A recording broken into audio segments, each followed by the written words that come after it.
are tough. You got to wake up. You got to do things. Don't get to not do any of that. It sucks. And if you're one of those morning people, I'm going to need you to turn off your fucking alarm before I huck a book at your head and go make me some coffee.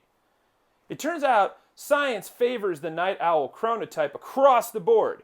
Chronotype, by the way, is science for the behavioral manifestation of underlying circadian rhythms of a myriad of physical processes. Like if this was an RPG, chronotypes would be a sleep class, and some of you would be night elves, and the rest of you would be assholes.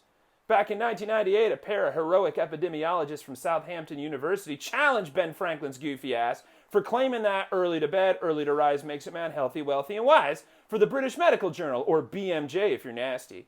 And they analyzed a national sample of men and women who'd been surveyed years earlier on sleep patterns as well as measures related to health, wealth, and wisdom, divided into two categories: larks, who were in bed at 11 p.m. up at 8 a.m., and owls, who were in bed after 11 p.m. and up after 8 a.m. And it turns out they didn't have many major health differences, and the results favored the night owls slightly in the thinking department, but they did not score the same in the wealth department. Night owls, turns out, have more money, more cars, more sex, and played baseball better. But larks were happier, more proactive, agreeable, and didn't smoke. So, really, pick your class, live your life, but don't wake me up.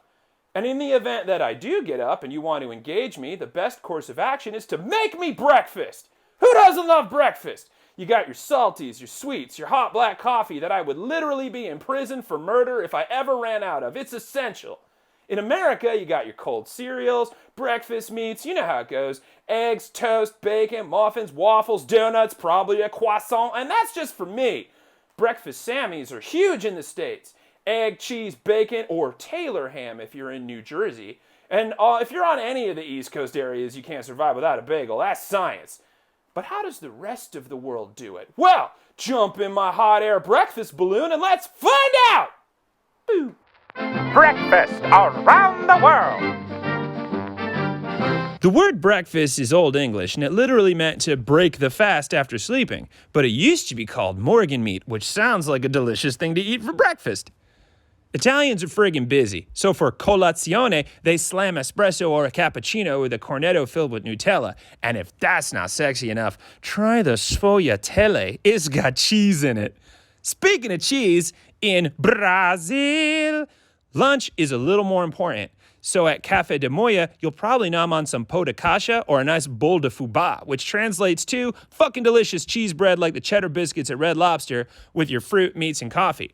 If you want to go heavy, go to Panama, where your desayuno is going to be corn tortillas with beef liver or blood sausage and onions, patacones, which is 2 times fried plantains because once is just not enough, and caramanolas, which is yucca jam with meat like the gods intended. But don't get nervous. That kind of desayuno is reserved for special occasions. Normal mornings are toast time with ham, which is also the name of my prog rock band. In Iceland, a typical morgenmut for kids is porridge and cold stares. It's good for you. In Burma, your manessa is fried rice and peas with green tea. Kind of like the wasimbap in Korea, where you're going to get rice, soups, and a banchan of kimchi, steamed eggs, and tofu so you can poop like a champ. But the best one I saw so far was the kifingua quinoa you'd get in Uganda, which is porridge, and katoga, which is hot bananas covered in beef. Obviously, there's more because the world is huge. And this is as far as the breakfast balloon got me this first run, so we'll do a follow-up some other time with more. But basically, what I learned on this trip is the best part of waking up anywhere you are is meat and sweets.